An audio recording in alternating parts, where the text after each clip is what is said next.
Bonjour. Bonjour. Est-ce que tu peux te présenter? Oui, je m'appelle Vera, je suis de l'Ukraine et je suis arrivée ici en France avec mes enfants, avec mes deux enfants, Angeline et Denise, qui ont 4 et 9 ans. Et peut-être tout le monde sait qu'en Ukraine c'est la guerre et c'est pourquoi je suis là. Est-ce que tu peux un peu nous raconter comment ça s'est passé pour toi depuis le début de la guerre à finalement là où tu es maintenant? Bien sûr que c'était dur et compliqué parce qu'on n'a jamais pensé que notre pays et notre ville sera bombardée et que la guerre peut se passer maintenant dans cette période du temps quand tout le monde peut négocier. Et pour moi, j'étais choquée et c'était compliqué parce que ma ville était toujours sous les bombardements les 2 premières semaines. Et on a passé le temps dans le petit couloir de notre appartement parce que nous n'avions pas l'abri sur notre maison. Et nous avions encore le métro, mais c'était très très loin d'y aller. Et c'est pourquoi on a passé tout le temps dans le couloir, loin des fenêtres. Et encore, ma belle-mère, elle habite dans le village, dans la campagne, et on a pensé d'y aller, mais les Russes sont arrivés là, et ils ont envahi ce village, et elle m'a raconté qu'elle a ouvert les rideaux de la fenêtre, et elle a vu les chars partout. Et bien sûr que c'était aussi dangereux d'y aller avec les enfants. Et c'est pourquoi on a pensé de quitter la ville. D'abord, c'était le bombardement dans un quartier pas loin de nous. J'ai entendu beaucoup d'explosions. Après ça, j'ai décidé que je dois partir avec les enfants parce qu'il faut les sauver. Et j'ai fait mes valises. J'ai mis quelques photos de ma grand-mère et de ma mère ma grand-mère, elle m'a raconté beaucoup de la Deuxième Guerre mondiale et j'ai mis quelque chose, quelques doudous pour mes enfants et un peu de vêtements pour moi et on a parti. Et d'abord nous sommes allés à Poltava, c'est une ville pas loin de Kharkiv. On habitait dans l'appartement avec encore 10 personnes, avec la sœur de mon mari qui ont loué cet appartement. Mais ce qui m'a effrayé beaucoup, c'était cet appartement, notre maison était tout proche de la zone militaire. Et les Russes ont bombardé toutes les zones militaires en ce moment. Et j'ai eu peur que peut-être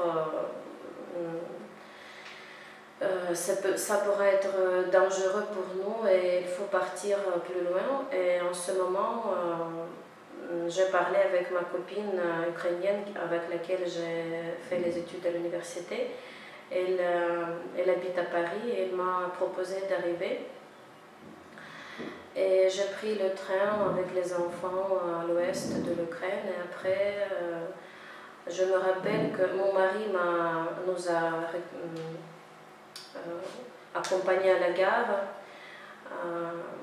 Après, nous sommes allés à l'ouest et je me rappelle que nous sommes allés ensemble.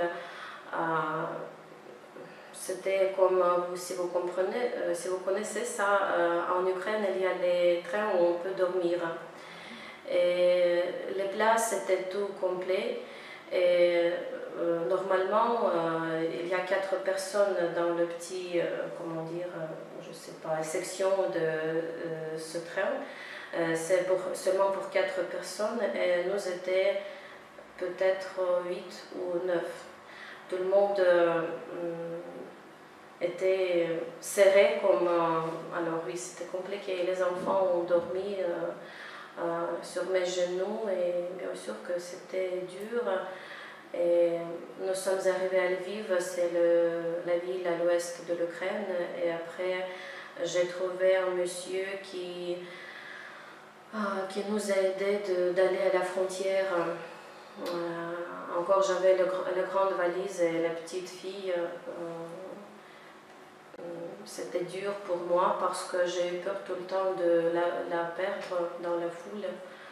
Et j'ai fait les petits, comment dire, les petits feuilles de papier et je les collais sur le vêtement avec le numéro de ma téléphone. Et, c'était comme, si vous connaissez, si vous avez regardé les films de la Deuxième Guerre mondiale, c'était quelque chose pareil. Et après, nous sommes arrivés à la frontière. Nous avons entendu peut-être 5 ou 6 heures pour passer. J'ai rencontré beaucoup de bénévoles qui ont préparé le repas chaud parce que c'était le printemps, le mars, mais c'était assez froid. En mars, on peut voir même la neige. C'était froid et je me rappelais que j'ai passé la frontière, j'ai vu partout les femmes avec les enfants, pas d'hommes, seulement quelqu'un qui ont plus de 60 ans. Et après, j'ai passé la frontière de Pologne et j'ai pris le petit bus. J'étais tout impressionnée des gens parce que tout le monde, les Polonais ont aidé. Et on a laissé les poussettes, on a laissé la nourriture, les grandes bouteilles d'eau, beaucoup de choses chaudes pour les enfants, pour les adultes. Et tout ça a été gratuit, encore les couches pour les enfants, la nourriture pour les bébés, pour les nourrissons.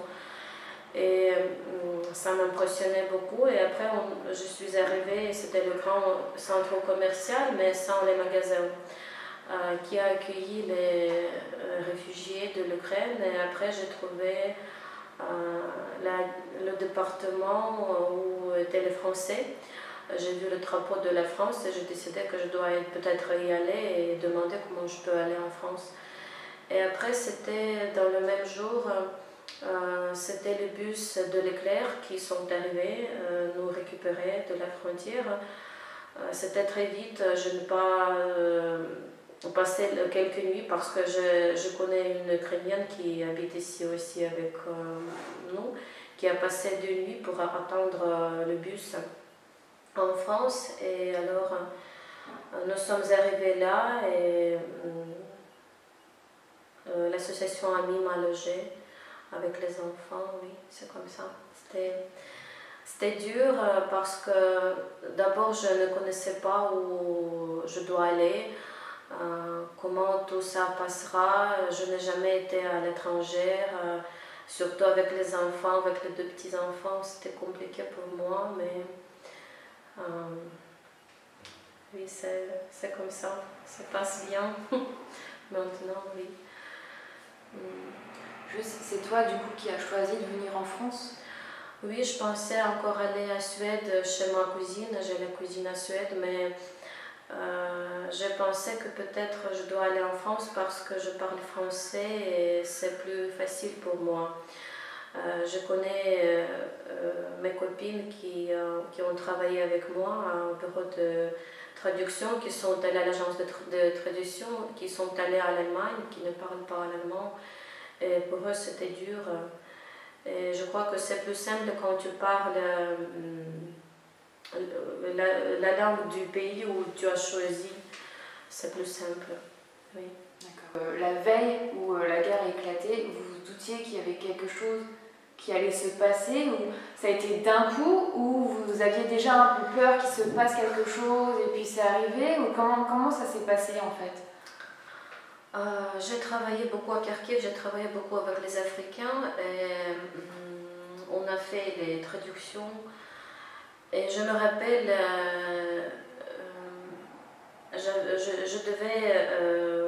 on a fait le mariage de 2 Africains, il fallait les traduire la la cérémonie. Et je me rappelle que ces deux jeunes, ils ont dit que oh, non, on part parce que nous avons entendu que Poutine veut déclarer la guerre. Et dans une semaine avant le commencement de la guerre, non, peut-être pas une semaine, un mois, on a vu beaucoup de nouvelles où on a raconté que Poutine accumule les armées autour de la frontière de la Russie, de l'Ukraine, pardon. Et qu'il s'accumule les forces, qu'il s'accumule les armes, les chars et tout ça.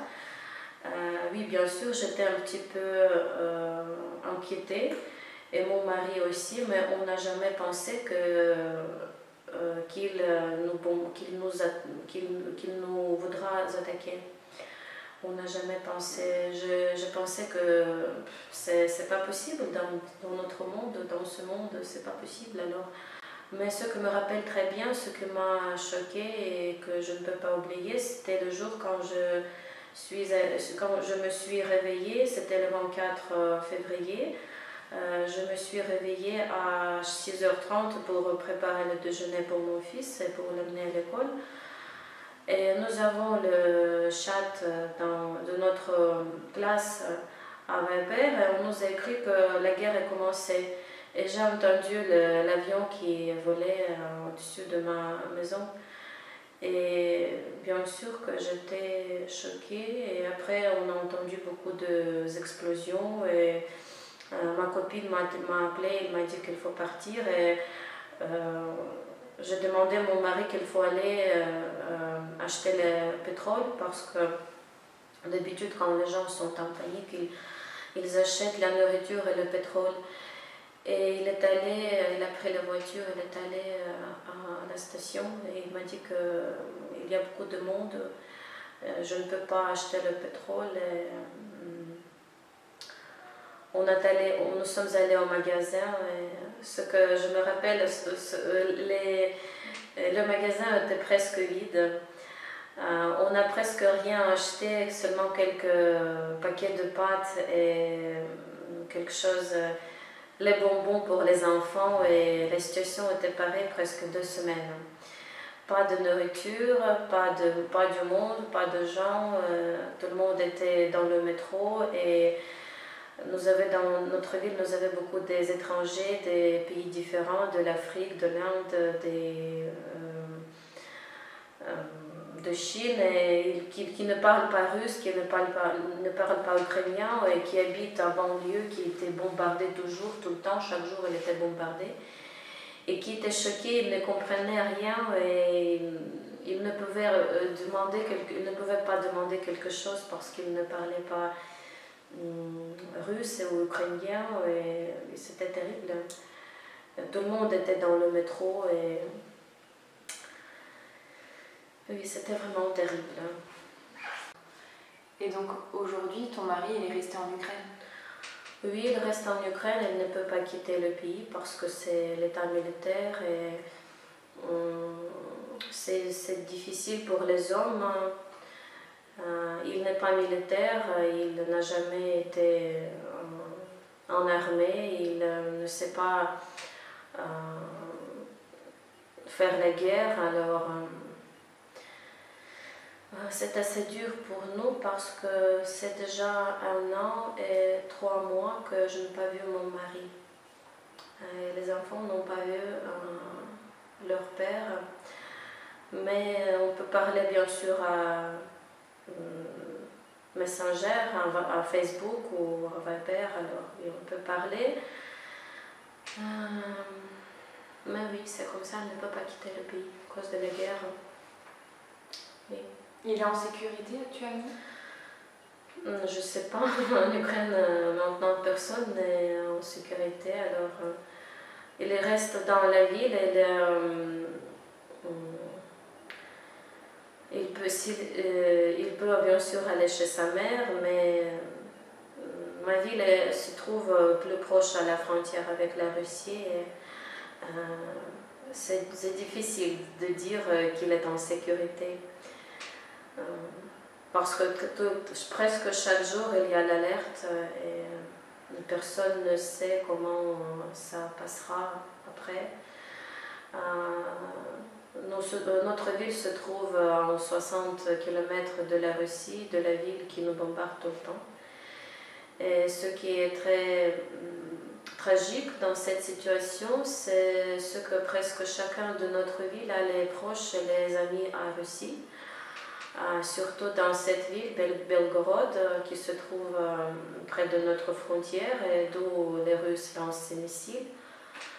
Et je connais beaucoup de gens qui sont arrivés de Belgorod dans notre ville pour se reposer dans notre parc, pour aller dans les restaurants, pour faire les courses au marché. Nous avons le grand marché où on peut trouver presque tout ce que vous voulez, les choses différentes. Et les Russes sont arrivés chez nous pour faire les courses.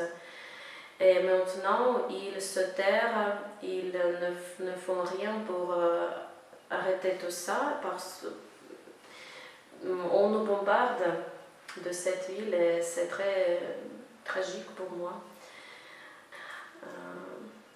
Je ne sais pas comment ça passera, c'est compliqué. Je n'imagine pas comment on peut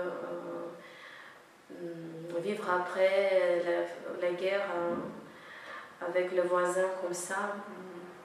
C'est difficile, je ne sais pas. On a fait beaucoup de projets avant la guerre et je crois que maintenant c'est un peu ridicule de faire les projets parce que chaque jour pour moi c'est comme la petite vie. Je ne sais pas ce que sera demain, qu'est-ce qu'on va faire demain. Oui. Est-ce que tu veux rajouter d'autres choses ou pas? Les objets différents, les affaires, ça ne coûte rien. C'est seulement les vies et la santé de nos proches, de nos enfants, qui est le plus important dans ce monde. Et peut-être il faut être plus, comment dire, il faut penser de ce qui se passe, des gens qui sont autour de nous, pas de choses. J'ai compris qu'on peut ranger toute sa vie dans la valise, dans le sac à dos ou même dans la main. Ce qui est général maintenant, ce sont les vies, la santé et le bien-être de nos amis, de nos proches et de nos enfants. Peut-être c'est ce que j'ai compris après le commencement de la guerre. Et